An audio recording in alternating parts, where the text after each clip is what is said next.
Your phone rings.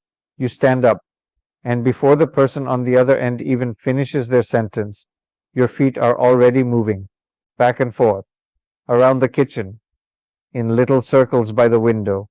You don't decide to do this, it just happens. And the strange part is, if someone told you to stand still right now, it would feel almost impossible. But the real answer for why this happens is far stranger than nerves or habit. It goes back to a body that was never built to stay still in the first place. Think about the last real conversation you had on the phone. Maybe it was with a friend. Maybe it was a call you were dreading. Either way, your legs started moving before your brain even noticed. This isn't nervousness. This isn't a bad habit. This is something much older than phones, older than houses, older than chairs. For most of human history, the human body was almost never still. Not for 1 hour, not even for 10 minutes. A researcher named Herman Poncer spent years studying a group called the Hadza, hunter-gatherers who still live in Tanzania today, the same way humans lived for almost all of our history. He tracked how much they moved and how much energy they burned every single day. What he found broke a lot of assumptions. The Hadza walk for miles almost every day. They squat instead of sitting in chairs. They rarely stay in one position for long. Their bodies are built for constant low-level motion, not for stillness. Now compare that to you, sitting at a desk for 8 hours, sitting in a car, sitting on a couch, then lying in bed.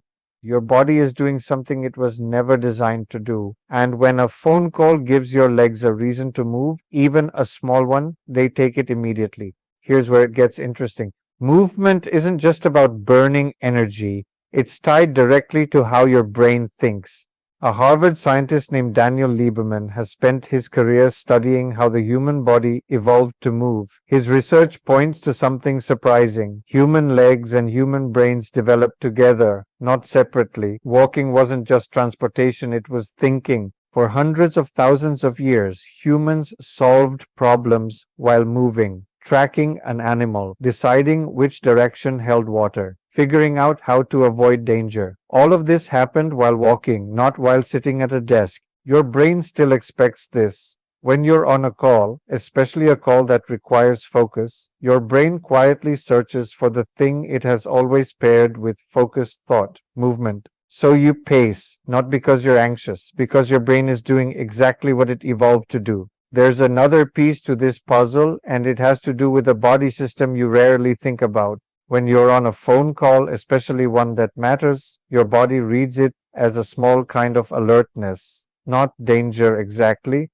but attention, focus, something that requires readiness. For almost all of human history, moments of high alertness meant one thing. Your body needed to be ready to move. A sound in the grass, a shift in the wind, a decision that mattered. Your nervous system still runs on this old programming. It doesn't know the difference between a serious phone call and a moment where survival was on the line. Alertness still triggers the same signal. Get ready to move.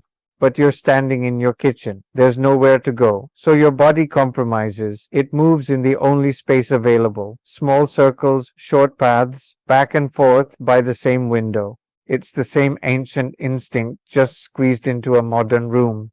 Now here's the twist that changes how you look at this completely. You'd think stillness would be the natural, restful state for a human body. But research keeps showing the opposite. A doctor and researcher named John Ratey, who studies the connection between exercise and the brain, has spent years showing that movement isn't just good for your body. It directly changes how your brain functions in the moment.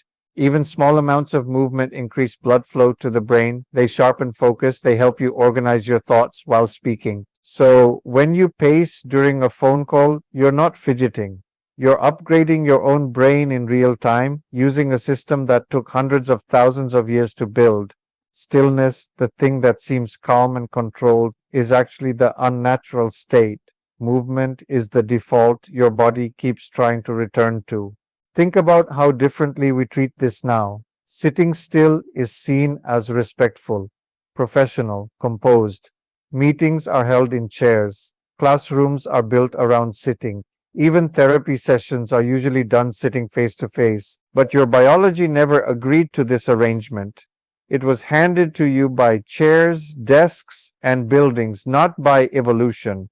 This is why so many people think better on a walk, why some of your best ideas come to you outside, moving, instead of at a desk staring at a screen. Your brain isn't malfunctioning during those moments. It's finally getting what it was built to have. And this is exactly why phone calls reveal something chairs usually hide.